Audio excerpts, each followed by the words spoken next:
Why is my startup dying? Sometimes the reason is brutal. You made a mistake.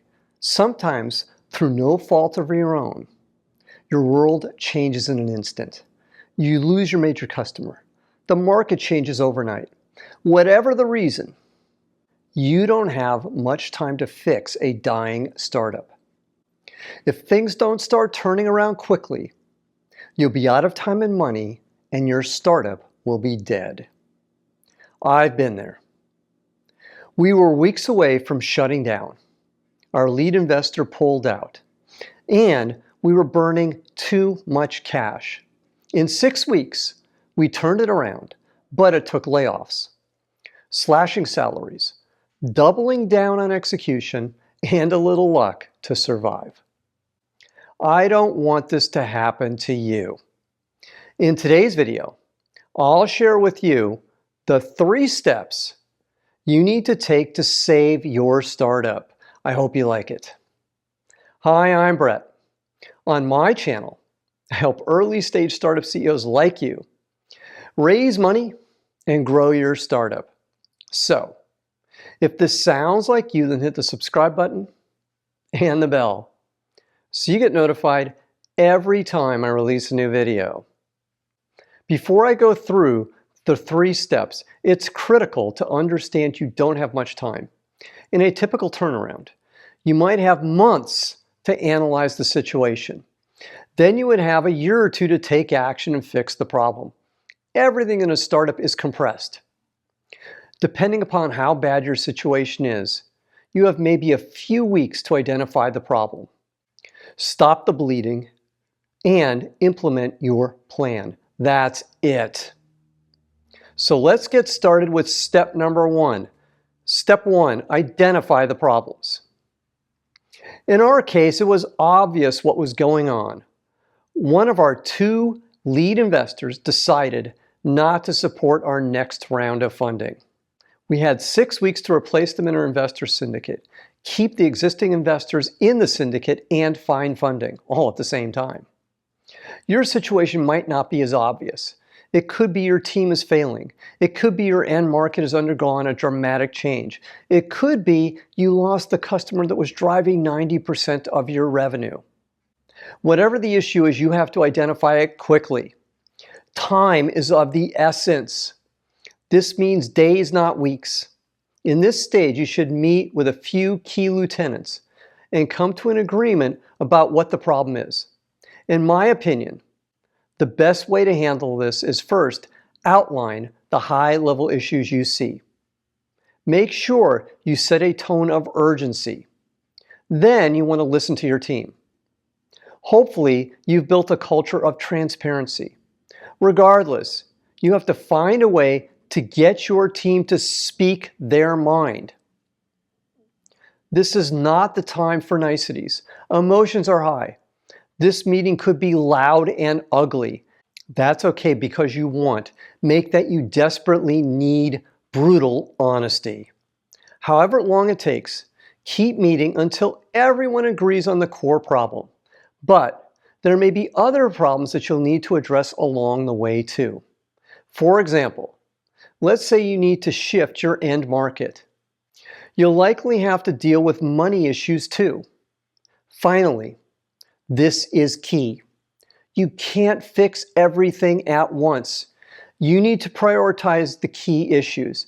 If you don't prioritize the key issues, then your chances of survival go way down. With that in mind, let's move to step number 2 on our list. Step 2, stop the bleeding. Now the hard work begins. By definition, you're in crisis mode. You have to do 3 things instantaneously. Number 1, take the hard actions. In other words, you likely need to radically reduce your spending to increase your runway.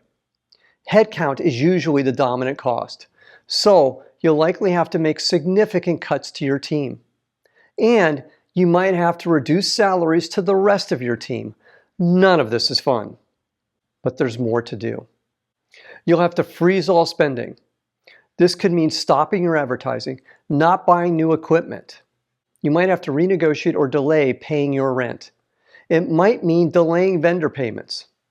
It's about survival at this point.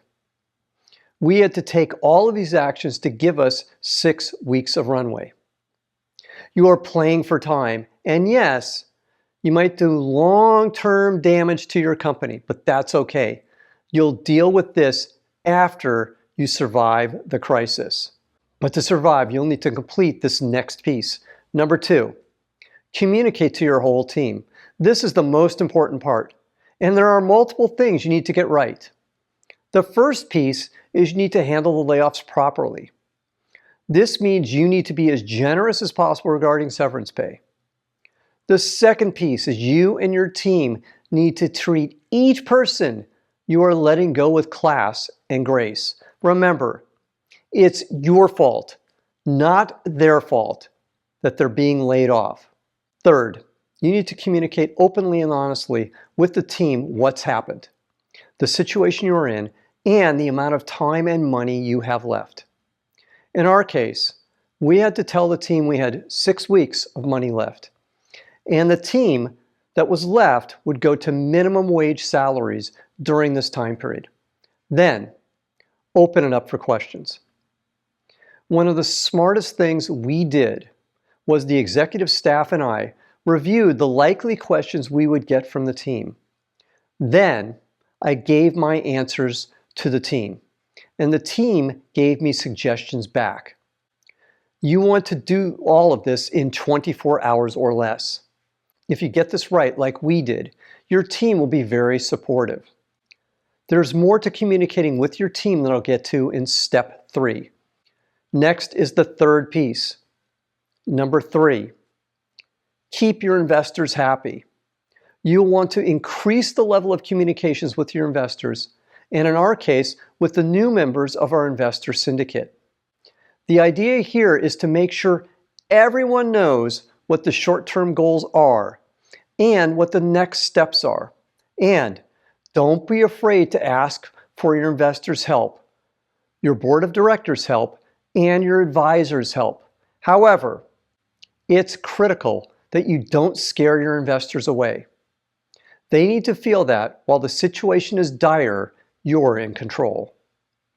Now, let's move to step number 3 in our process.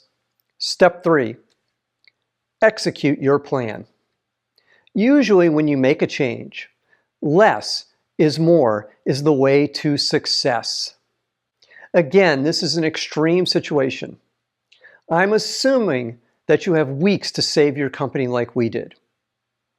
Where you might have focused on 4 or 5 things previously, now, you and your team only have to focus on 1 or 2 things that matter.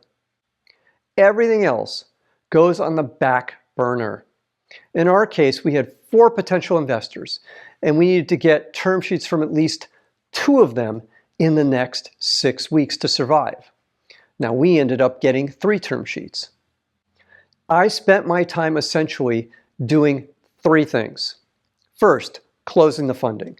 Second, continuing to update the team and investors at least every week.